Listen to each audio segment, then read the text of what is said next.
더불어민주당 이재명 대선 후보가 자신의 욕설 논란 등과 관련해 재차 사과한 가운데 이 후보 최측근 의원 7명은 정치 혁신에 나서겠다며 임명직 포기를 선언했습니다. 국민의힘 윤석열 후보는 배우자 김건희 씨의 무속 관련 발언 논란과 관련해 사과했습니다. 관련 내용 포함한 정치권 이슈들 최민희 더불어민주당 선대위 미디어 특보단장, 이수희 국민의힘 선대위 여성본부 대변인 단장과 함께 짚어보겠습니다. 어서 오십시오. 어서 오십시오. 네, 안녕하세요. 네. 이번 대선에서 논란 그리고 사과 참 많습니다. 이재명 후보 어제 유년 시절을 보낸 경기도 성남을 찾아서 욕설 논란 그리고 민주당의 실책에 대해서 사과했고요. 국민께 큰절까지 했습니다. 함께 보시죠. 여러분, 제가 잘못했습니다. 그러나 어머니도 이제 떠나셨습니다.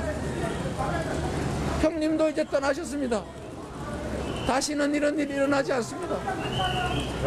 제가 잘못했습니다.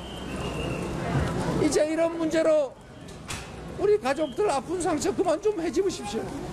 제가 하는 모든 일은 우리의 삶, 우리 서민들의 삶과 이재명의 참혹한 삶이 투영되어 있습니다. 앞으로도 여러분을 위해서, 세상을 위해서 최선을 다하겠습니다. 여러분 고맙습니다. 우리가 많이 부족했다 이런 사과의 말씀을 좀 겸해서 인사를 드릴까 합니다.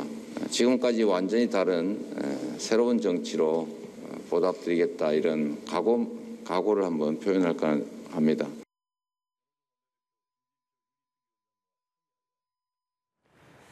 이재명 후보 오전엔 큰절을 하고 오후엔 눈물을 보였습니다. 최근 지지율 정체를 보면서 그만큼 상황이 위태롭다 이런 위기감에 따른 것일까요? 저는 지지율 정체 박스권 얘기하시는데요. 그 이재명 후보는 뭐 상대방은 진폭이 되게 크잖아요. 윤석열 후보 지지율은 굉장히 진폭이 큽니다. 네. 이에 반해서 이재명 후보는 언론이 계속 10%대 박스권, 20%대 박스권, 30%대 박스권 얘기하는데 아무리 공격이 들어와도 진폭이 크질 않아요. 그래서 이거는 제가 보기에는 이건 걱정할 일이라기보다는 스스로 오랫동안 쌓아온 단단하게 다져진 지지율이라는 것의 반증이고요. 그리고 나머지 부분은 사실 선거 구도, 정권교체 여론이 높다는 것, 이런 것에서 인물 경쟁으로 넘어오려고 이재명 후보가 되게 노력하고 있지 않습니까? 그러니까 TV 토론을 해서 어쨌든 인물 경쟁이 있다는 걸 부각하고 싶은데 사실 이렇게 넘어오는 과정에 지금 있는 것이 아닌가 생각하기 때문에 저는 지지율 정체 때문이라기보다는 지금 저 장면은 상대원 시장에서 일어난 거예요. 네. 저 상대원 시장이 어린 시절을 보낸 곳이에요. 그리고 어머니가 저 상대원 시장에서 화장실에서 왜 앞에서 그 돈 받는 도우미 하시는 분이었기 때문에 그 어린 시절의 감회가 떠올랐을 것 같고요. 그리고 과거 10년 전에 있었던 그 형수와 형님과의 갈등 문제가 지금 10년이 지나서 터져 나오니 그 부분에 대해서는 사실 가족 문제니까 그리고 돌아가신 어머니가 연관된 문제이잖아요. 근데 어머니도 돌아가셨고 아버지 물론 돌아가셨고 형님도 돌아가셨기 때문에 그 10년 전의 가족사를 생각하면 할수록 가슴이 아프지 않았을까요? 그렇게 보입니다. 그리고 오히려 평가해야 될 것은 그 7명, 7인회 얘기가 끊임없이 나왔잖아요. 네. 근데 이재명 후보는 주류가 아니었기 때문에 제가 그 7인회 명단을 보니까 제가 아는 분이 3명인데 그중에 1명은 김남국 의원인데 이분은 뭐 검찰개혁 촛불 집회 때부터 알았기 때문에 별 의미가 없고 정성호, 김영진 의원 외에는 정말 죄송한 말씀이지만 이게 대중들이 잘 알만한 분이 아니시더라고요. 그런데 그럼에도 불구하고 7인회에 대한 의혹의 시선이 있으니 자신들은 국민의 선택을 받지 않은 임명직은 하지 않겠다. 그러니까 내려놓기 선언하신 것으로 시작돼서 오늘 송영길 대표가 본인도 불출마하고 이낙연 대표의 사퇴로 공석이 돼서 재보궐이 치러지는 종로 그리고 나머지 민주당이 원인 제공을 한 재보궐 지역구에는 공천하지 않겠다 등등 획기적인 내려놓기 선언을 했습니다. 저게 송영길 대표가 학생운동 시절에 모든 기득권을 내려놓고 민주화를 위해서 헌신하겠다. 그런 태도인 것 같고요. 저것이 586 용태론에 물꼬를 트는 그런 내려놓기가 되지 않을까 생각합니다. 네, 이 송영길 대표의 총선 불출마 선언까지 잠깐 짚어주셨는데 다시 좀 돌아가서 이재명 후보의 이런 눈물과 큰절 어떻게 보셨습니까? 오늘 이제 보도된 것 중에 하나가 그 서울시당, 민주당 서울시당에서의 내부 보고 자료가 오늘 보도가 됐어요. 거기를 보면 서울 수도권, 특히 거기에 서울시 내의 그 여론이 지난 4.7 서울시장 보궐선거 그 국민의힘이 아주 압도적으로 그때 67%인가요? 뭐 그런 득표율을 얻을 정도로 오세훈 후보가 아주 압승을 했었는데 그때보다도 더 여론이 좋지 않다라는 내부 보고가 있다고 보도가 됐죠. 아마 그런 위기감이 이재명 후보에 대해서 저렇게 큰절을 하게 하고 성남에 가서 또 저런 눈물을 다시 한번 보인 것 같습니다. 뭐 저 눈물을 저는 뭐 악어의 눈물이다 그렇게 폄하하고 싶지는 않습니다. 여러 소회가 있겠죠. 본인의 뭐 지난 시절도 그렇고 그 욕설 녹취도 그렇고 지울 수 없는 거다 보니까 본인의 큰 허물이다 보니까 뭐 인간적으로 나올 수 있었던 그런 감정이라고 봅니다. 근데 저는 포인트가 좀 그 이재명 후보가 잘못 잡고 있는 것이 저거는 그 형제끼리 잘 지내지 그랬느냐 그런 비판이 아닌 거거든요. 유권자들이 보내는 비판은 이거는 이재명 후보의 그런 욕설이라든가 그런 이제 감정적인 지금 이제 녹취 파일들이 좀 그 풀리고 있죠. 그걸 보면은 이재명 후보의 인성을 믿어도 될까? 결국 이제 어떤 신뢰의 문제이거든요. 대통령으로서의 그 자질의 문제에 있어서 이거는 뭐 능력을 떠나가지고 그리고 또 하나는 그 안에서 나오는 그 돌아가신 형과의 대화에서 유동규 씨에 대해서 또 굉장히 잘 알고 있고 가까운 사람인 것처럼 나오는 그런 녹취 내용들이 있음에도 불구하고 지금도 계속 유동규 씨에 대해서는 가깝지 않다. 대장동 개발 사업에 대해서 계속 미루는 그런 모습들이 결국은 이재명 후보에 대한 신뢰의 문제로 귀결이 되는 것이고요. 그것 때문에 이재명 후보가 지금 박스권에 갇혀 있는 거지 이것이 단순 욕설 그 자체만은 문제가 아니라고 봅니다. 좀 포인트를 달리 볼 필요가 있고 그리고 또 하나는 민주당에서 그 김건희 씨 녹취록이 이제 풀어지면 민주당은 아니고 이제 그 친여 지금 유튜버들이나 이런 그 언론인은 아니지만 그런 대체 매체에 있는 분들이 이것이 이제 해성 충돌급의 타격이다. 그렇게 몇 주 전에 공언한 내용들이 있었어요. 그런데 실상은 그렇지가 않았던 거거든요. 제가 지난주에 이 자리에서 그 적극 지지층들에게는 영향이 거의 없는 녹취록인데 중도층에는 어떻게 반응할지 궁금하다라고 이제 또 굉장히 조심스럽게 지켜본다라고 했는데 그 녹취록 공개 이후에 나온 여론조사에서 외려 여성 20대 표가 올라갔다는 지금 내부 그러니까 구체적인 데이터들이 있는 거거든요. 그런 면에서 민주당에서 지금 전략을 잘못 짜고 있는 것이 있다. 김건희 씨의 녹취에서 뭐 무속 논란이라든가 아니면 김건희 씨가 외려 대통령 아니냐라는 뭐 그런 식의 프레임이 7시간 프레임 이런 것이 먹히지 않고 있다. 유권자들에겐 거기에 대한 재고가 필요한 때가 아닌가 싶습니다. 민주당 입장에서. 이미 나왔으니까. 예. 우선 그 진단 자체가 현실과 다르신데 김건희 녹취록을 해성 충돌 정도로 생각한 사람은 제가 알기엔 대한민국에 한 명도 없습니다. 그리고 일부 친여 유튜버라고 표현하시는데 그럼 제가 가로세로 연구소는 친야 유튜버 이렇게 표현해야 되니까 그거 빼겠습니다. 열린공감TV나 서울의 소리 기자들도 이것이 대권에 미쳐올 파장을 생각하고 취재하고 그걸 폭로한 것이 아닙니다. 그냥 걱정돼서 폭로한 것입니다. 이걸 구체적으로 비유하자면 이재명 후보의 뭐라고 얘기하시지만 그건 과거 리스크. 10년 전에 있던 일을 울고먹고 또 울고먹고 울고먹고 있는 것이고요. 김건희 리스크는 현실입니다. 그리고 미래 리스크입니다. 왜냐하면 김건희 씨는 그 안에서 내가 후보고 내가 집권하면이고 그리고 영빈관도 쉽게 옮기겠다는 거에 동의하고, 그리고 비판 언론은 무사하지 못할 것인가를 넘어서 살벌하게 될 것이다라고 표현하고, 구체적으로 자신의 과거 행적을 폭로한 분들에 대해서는 감옥 갈 거야 이렇게 얘기하고, 이건 미래 리스크거든요. 그래서 저는 국민의힘이 이 김건희 리스크에 대하여 이게 여론조사에 영향을 미치지 않았다, 그래서 안심하실 일인가, 이건 돌아봐야 되는 사항이고, 그렇게 만든 건 무엇보다 MBC 초기 보도가 해설 없이 갑자기 양재택 검사와 김건희 씨 모녀가 체코 여행 갔다는 게 불쑥 나오고, 저게 왜 나오지? 이랬는데 지난 한 주 동안 해설 기사들이 쏟아져 나왔거든요. 그렇기 때문에 여론이 슬슬 반전되기 시작하고 있다는 건 여야 공히 알고 있는 그런 사실입니다.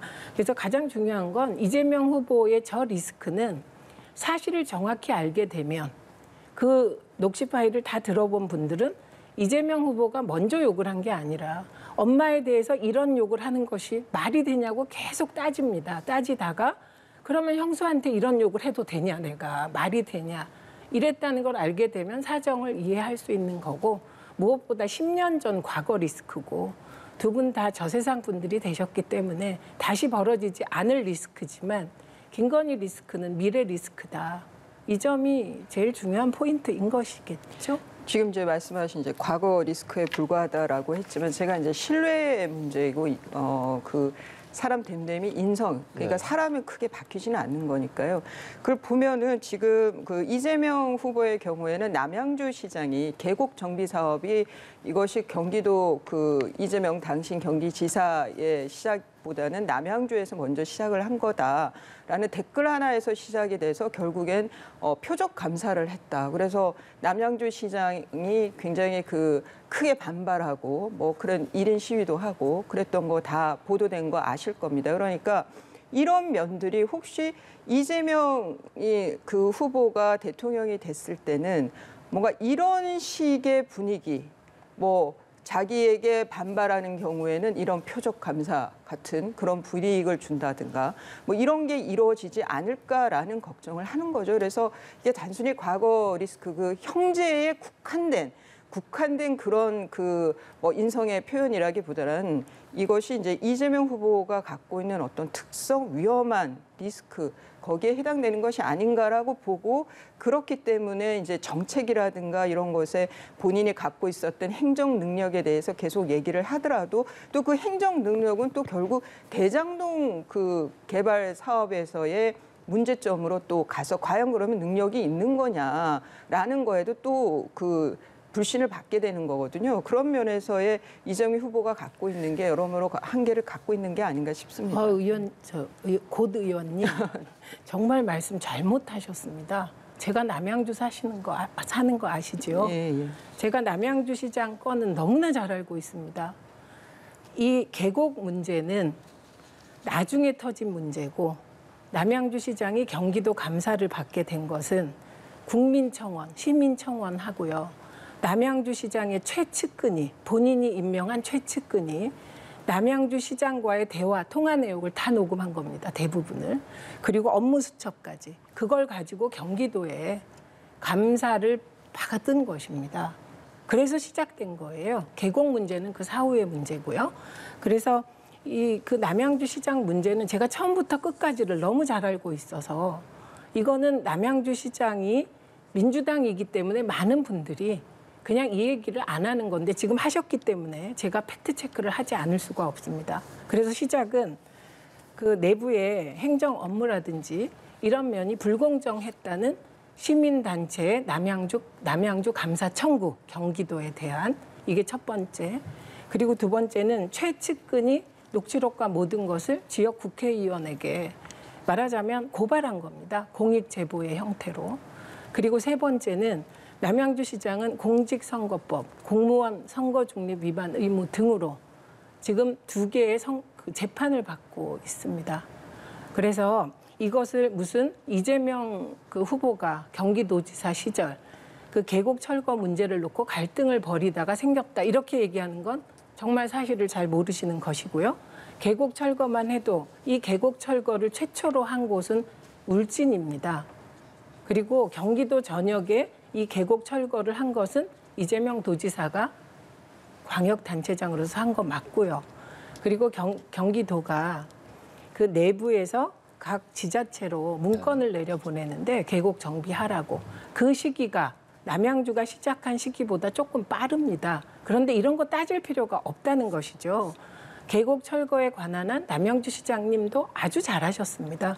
그리고 이것을 경기도 전역에 광역자치단체 차원에서 계곡 철거를 해서 시민들께 계곡을 돌려준 것은 이재명 지사가 아주 잘한 것이고요. 성남도 말씀하셨으니까 말씀드리면 제가 자료를 보니까 네. 대장동과 관련하여 그 사업을 통하여 성남시가 기부 체납을 제외하고 성남시에 돌려준 이익이 5,800억 정도고요. 그리고 사업지 내의 기부 체납, 공원이나 기타 공공시설까지 합치면 1조가 넘더군요. 대한민국 지자체 어떤 기초자치단체장이 아파트 사업 하나로 공적 자금을 1조 이상을 시민께 돌려줬는지 제가 찾아보니까 자료 하나도 없더라고요. 네, 그래서 이재명 후보가 대단히 잘한 대장동 사업은 흠집 내려고 그렇게 4개월 동안 뒤졌지만 검찰도 이재명 후보가 잘못한 걸 하나도 찾아내지 못했습니다. 그래서 저는 이 부분은 말씀하셨기에 참고로 말씀드립니다. 이재명 후보는 공약 이행률이 평균 95%고요. 그런 사람 없습니다. 대한민국 통틀어서 95%의 공약 이행률을 보인 사람은 정치인 중에 이재명 후보가 유일하다. 그래서 약간 빗나갔는데 팩트체크 차원에서 말씀드렸습니다. 네, 알겠습니다. 남양주 계곡 철거 문제로까지 논점이 확대가 됐는데 다시 이 민주당 얘기를 해보면 예. 민주당 연일 인적 쇄신을 하고 있습니다. 오늘 오전 잠시 조금 전에도 송영길 대표가 총선 불출마를 선언을 했고 어제 상황을 짚어보면 이른바 이재명 후보의 최측근 의원들, 이른바 7인회가 앞으로 이 임명직을 맡지 않겠다 이런 선언을 했습니다. 이것이 국민의힘 이른바 윤핵관들과 좀 차별화를 보이려는 움직임이다 이런 지적도 있거든요. 예, 이건 이제 그거하고 앞에 좀 말씀을 하셔가지고 그 대장동 사업과 관련한 초과이익 환수 조항 삭제 문제, 반영하지 않은 문제에 대해서는 지금 어제도 아주 중요 증인들이 증언이 계속되고 있습니다. 그거는 나중에 그 문제만 가지고 다시 토론을 한다면 지금 말씀하신 내용과 전혀 다른 구체적인 내용들이 있을 거고요. 그리고 남양주 시장의 그 표적 감사 관련해 가지고는 뭐 구체적인 늘 언제나 이재명 후보와 관련된 거에서는 구체적으로 대장동도 마찬가지지만 구체적인 내용의 얘기들은 늘 그 편의적인 해석으로 얘기들이 있지만 아니 잠시만요. 아니 저는 지금 이제 그거는 말씀을 하셨기 때문에 남양주 관련해서는 아니 제가 그럼 거짓말했다는 취지세요? 그건 해석의 남양주는- 여지가 있다는 거죠. 잠시만요. 남양주 시장은 지금 달리 얘기를 했었기 잠시만요. 때문에 제가 더 이상 세세한 걸 얘기하지 않는 것은 제가 남양주에 살고 그분이 시장 될 때 제가 지지한 사람이기 때문에 더 이상 세세하게 하지 않은 것입니다. 제가 자료를 다 알고 있을 뿐만 아니라 제가 남양주 산다니까요. 남양주 병 지역구에 제가 지금 6년째, 이게 7년째네요. 살고 있습니다. 그리고 그 사람이 누군지도 압니다. 조광한 시장을 경기도와 검찰에 가서 모든 자료를 제공한 사람까지 제가 알고요. 그 사람이 어떤 국회의원에게 가서 어떤 진술을 했는지 그 자료까지 다 알고 있습니다. 그래서 예를 들면 대장동과 관련하여서는 뭐 토론거리가 있겠죠. 그러나 최종적으로는 법이 판단하겠지만 남양주에 관해서는 제가 거짓말했다는 취지가 아니시라면 저에게 그렇게 하시면 안 되죠. 제가 남양주 살고 그 과정을 다 지켜보고 그 세세한 일을 다 하는 사람이거든요. 네, 알겠습니다. 지금 이제 그 얘기는 그냥 지금 다른 질문을 주셨으니까. 예.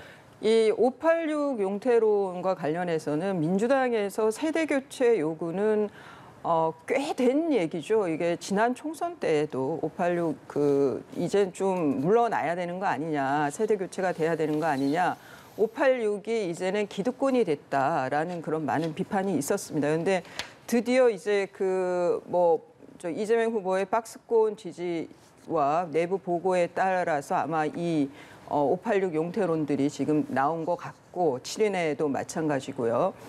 그런데 지금 이제 저는 이 7인회 이 7분의 경우에는 뭐 한 분의 경우에는 당선 무효용을 받아서 공직선거법 위반으로 어차피 공무에는 나설 수가 없는 거고 또 뭐 2분 정도는 재선 의원이고 한 2분도 초선 의원인 것 같고 뭐 이런 분들이 그러니까 청와대를 안 들어가겠다 이런 취지인 건지 아니면 아무리 공개 채용을 한다 하더라도 여하튼 산하 기관장까지도 본인들은 가지 않겠다는 의미인 건지 뭐 구체적인 내용도 알 수가 없고요. 또 하나는 당권이 더 이분들한테 유리할 수가 있는 거죠. 뭐 현역 의원들이다 보니까. 근데 저는 이걸 뭐 굳이 폄훼하고 싶지는 않습니다. 이런 선언들이 주는 메시지는 긍정적인 메시지라고 보고요.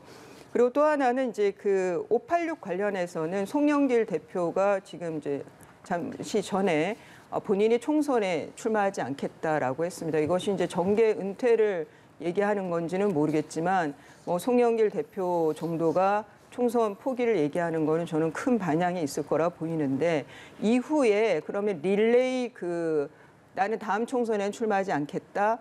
6월 달에 지방선거에서 내가 뭐 강력자치단체장이라든가 이런 시도지사 선거에 나서지 않겠다라고 하는 586들의 릴레이 선언이 있을지는 두고 봐야 될 것 같습니다.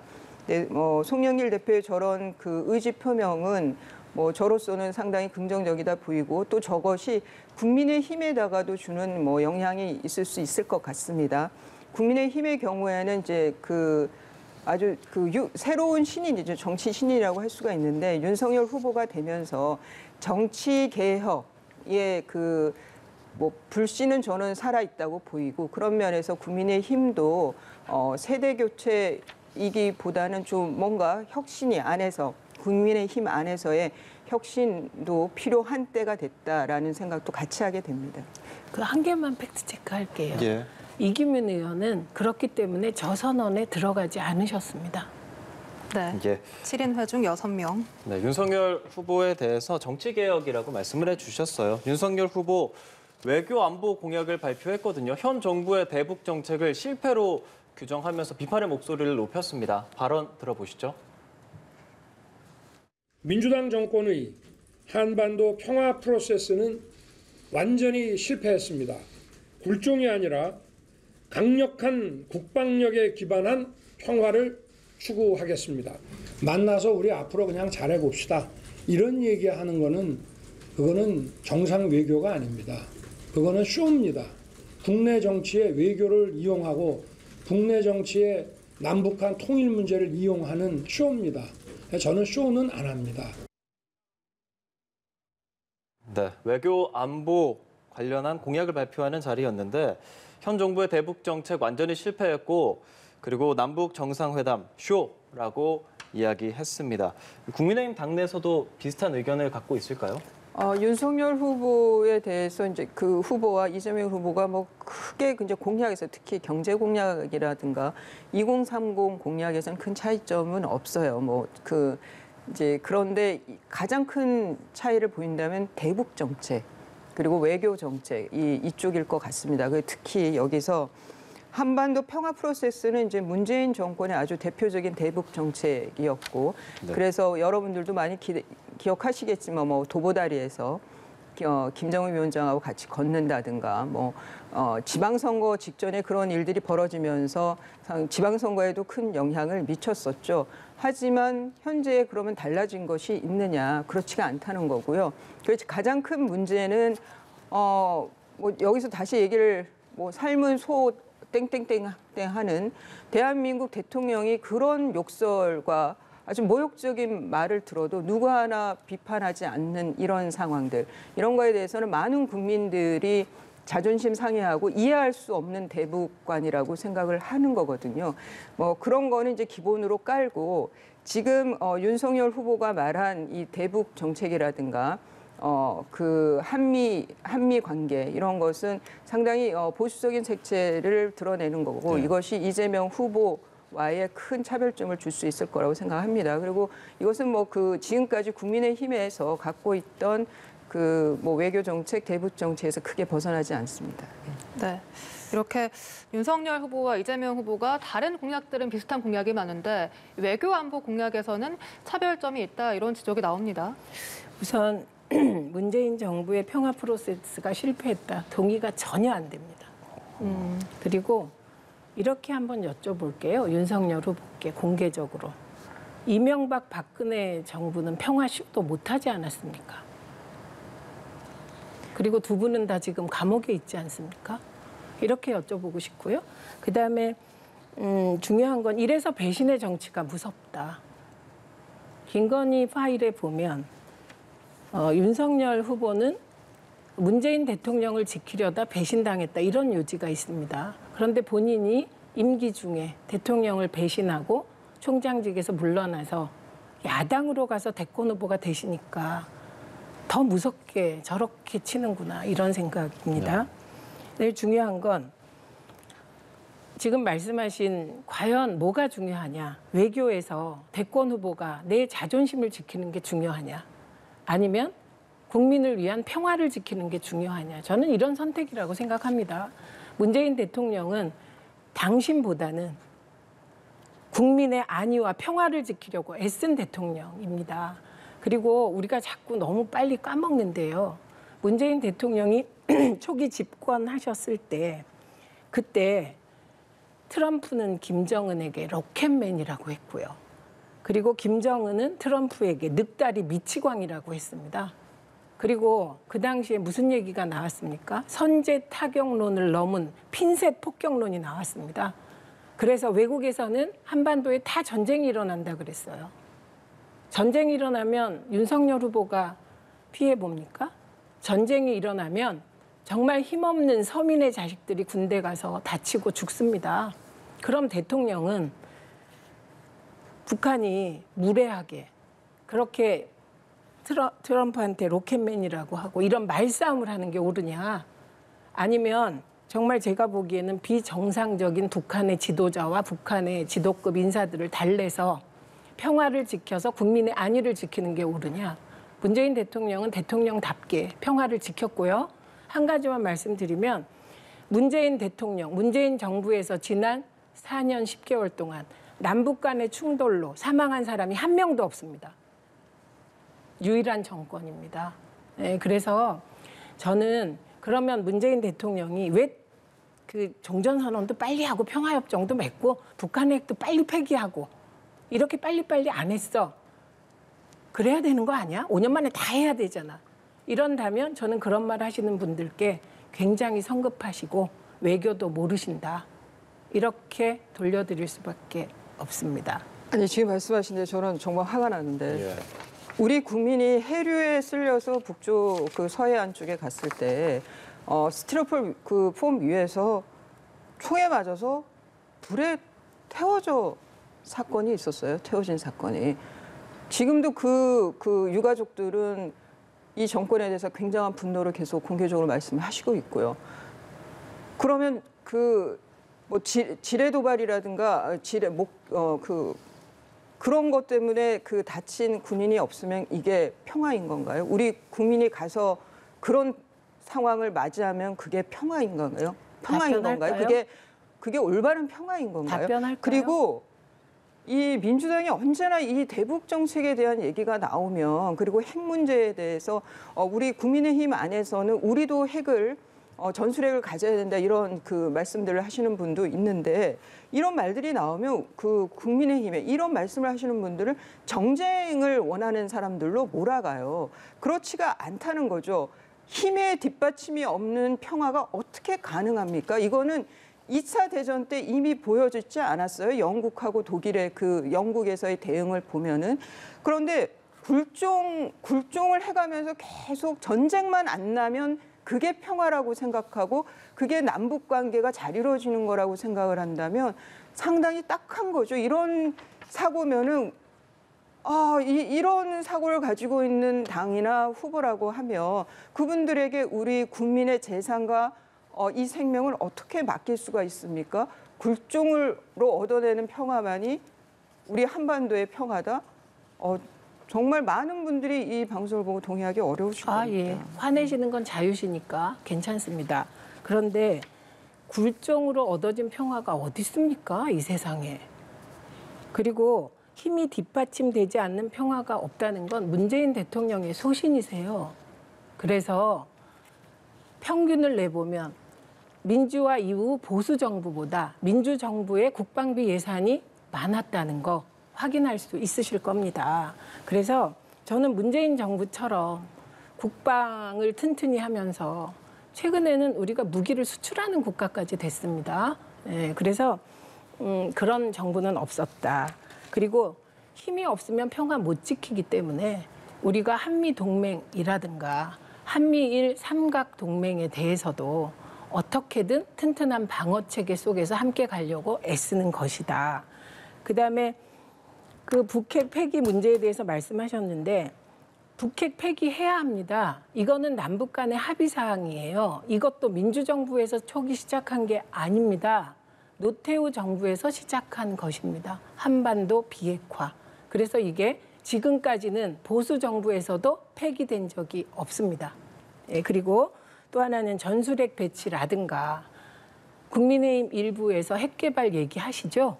그런데 그러면 IAEA 탈퇴하겠다는 겁니까? 그러니까 구체적으로 국민의힘이 핵 개발하자고 주장하려면 이거부터 명확하게 답하셔야 돼요. IAEA 국제 원자력 기구 거기서 탈퇴할 겁니까? 그게 거기서 탈퇴하지 않는 한 우리가 핵 개발을 할 수가 없습니다. 그런데 현실적인 국제 조약이라든가 한미 관계라든가 미국에서조차 반대하는 전술핵 배치나 핵 개발을 주장하는 것이 그게 어떻게 현실성이 있습니까? 제 마음 같아서는 저는 남한도 핵 개발했으면 좋겠어요. 제 마음 같아서는. 그런데 그게 현실적으로 한미 관계에서 안 되고 한미일 관계에서 안 되고 한반도 관계에서 안 되고 남북 간에 노태우 정부 때 맺은 기본 합의서 그 부속서 읽어보십시오. 우리 핵 개발 못하게 되어 있어요. 남북 간의 합의에 대해서도. 그렇기 때문에 저는 그 국민의힘에서 일부 정치인들이 전술핵 배치하자 그러고 IAEA 탈퇴도 전제하지 않고 핵 개발하자고 하면 정말 불장난하는 것처럼 불안합니다. 그래서 저 한 가지만 이수 곧 의원님께 여쭤보고 싶은 게 그러면 IAEA 탈퇴하자는 주장을 하시는 겁니까?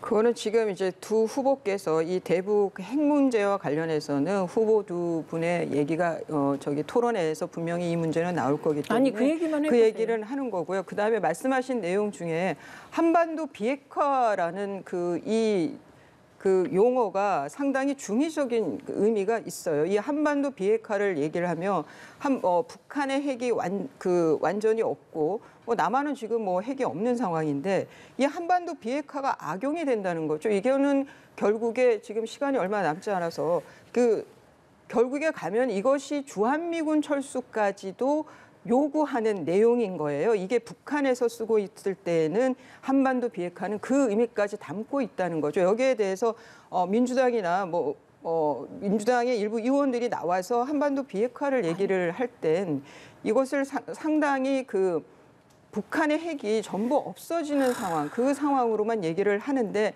그렇지가 않다는 거죠. 그런 면에서 이 핵 문제와 이 북한 핵 문제와 관련해서는 저는 많은 분들이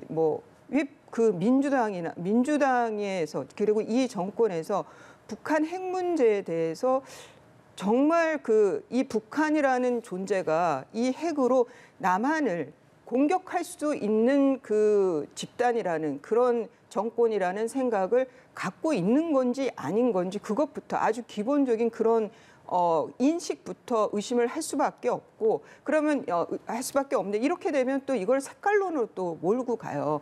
그러면은 우리가 그렇다는 거냐 레드 컴플렉스를 보인다라고 얘기를 하지만 상존하고 있는 위험이고 이 위험에 대해서는 굉장히 현실성이 있게 생각을 해야 되고 거기에 대한 대응책을 생각을 해야 된다는 것이 국민의힘의 기본 입장인 제가 답변 겁니다. 드릴게요. 북한 핵은 완전히 폐기돼야 하며 북한 지도자들은 지금 전 세계가 글로벌화되어 있어서 지금 팬데믹까지도 글로벌화 돼 있지 않습니까?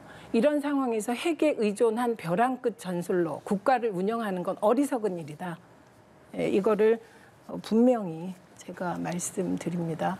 그리고 지금 말씀하신 것 중에 한반도 비핵화에 대해서 정말 잘못 이해하고 계신데요. 한반도 비핵화는 그 노태우 정부의 그 합의에 따라 미군이 전술핵 배치했던 것을 사실은 조금 뒤로 물렀고요. 그리고 주한미군 철수에 대해서는 이미 김대중 대통령께서 김정일 위원장과 6.15 남북 그 회담 하실 때 그때 주한미군은 필요하다. 이거 정확히 알아두세요. 대변인님. 그때 필요한 근거가 뭐였냐. 한반도는 다른 위협보다 더 위험한 것이 중국의 동북 공정일 수 있다. 그래서 주한미군은 통일 이후에도 필요하다라고 두 분이 컨센서스를 가진 사안이고요. 그건 DJ고요. 아이, 참 계세요. 문재인 대통령은 DJ의 6.15 선언 정신을 그대로 실천적으로 구현하고 있는 겁니다. 그리고요, 김정은 위원장과도 문재인 대통령께서 주한미군에 대해서는 필요성을 공감한 상태로 알고 있습니다. 그래서 주한미군에 대해서는 제가 필요하다고 생각합니다. 민주당도 필요하다고 생각합니다. 네, 알겠습니다. 지금까지 최민희 선대위 미디어 특보단장, 이수희 선대위 여성본부 대변인 단장과 함께했습니다. 고맙습니다. 고맙습니다.